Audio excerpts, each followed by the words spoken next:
ಬಾಬಾ ಮಾತಾಡಿದ್ನೆಲ್ಲ ನಾನು ಕೇಳಿಸ್ಕೊಂಡೆ. ಪಾಪಗಳ ಮೇಲೆ ಪಾಪ ಮಾಡ್ತಿದ್ಯಲ್ಲೋ, ಯಾಕೆ ಹುಡ್ತೆ ನೀನು? ಅಯ್ಯೋ ಪರಮೇಶ್ವರ, ಎಂತ ಪಾಪಿಗೆ ಜನ್ಮ ಕೊಟ್ಬಿಟ್ಟೆ ನಾನು. ನಿನ್ನಂಥ ಮಗ ಹುಟ್ಬಿಟ್ರೆ ಹೆತ್ತ ತಾಯಿ ಗೌರವ ಕಿಂಚಿತ್ತೂ ಇರೋದಿಲ್ಲ, ಹರಾಜಾಗೋಗುತ್ತೆ, ಹರಾಜು. 10 ವರ್ಷನಾಗಿ ನಿನ್ನ ದಿಗ್ಬಂಧನಲ್ಲಿಟ್ಟು ನರಳಿಸಿದೆಯಲ್ಲ, ಬಾಬಾ ಜೊತೆ ಸೇರ್ಕೊಂಡು ಇನ್ನು ನಾವು ನರಳಬೇಕು.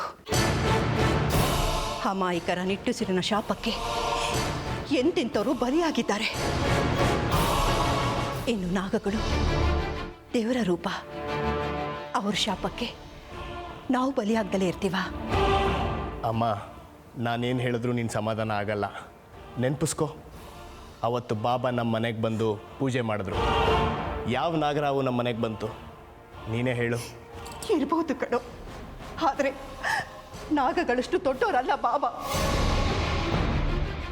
ಕೊಲ್ಲೋದು ಅಂದರೆ ಪಾಪದ ಕೆಲಸ, ಅದಕ್ಕೆ ಶಿಕ್ಷೆ ಇದೆ.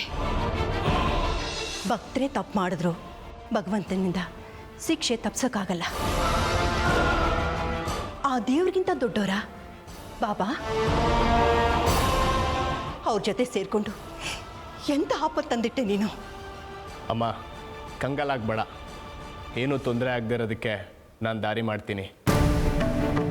ಈಗಾಗಲೇ ನೀನು ಮಾಡಿಟ್ಟಿರೋ ದಾರಿಲಿ ಸ್ಮಶಾನ ಬಾಯಿ ಬಿಟ್ಟು ನಮ್ಮನ್ನು ಕಾಯ್ತಾ ಇದೆ. ಸಾಕಪ್ಪ, ಸಾಕು ನಿನ್ನ ದಾರಿ. ನಾನು ಸಾಯ್ತೀನಿ ಅಂತ ನನಗೆ ಚಿಂತೆ ಇಲ್ಲ.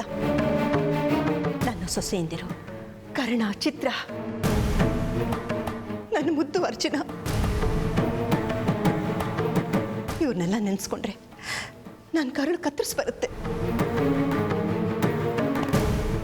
ಮೊದಲೇ ಅರ್ಜುನನ ಜಾತಕದಲ್ಲಿ ಸರ್ಪದೋಷ ಇದೆ.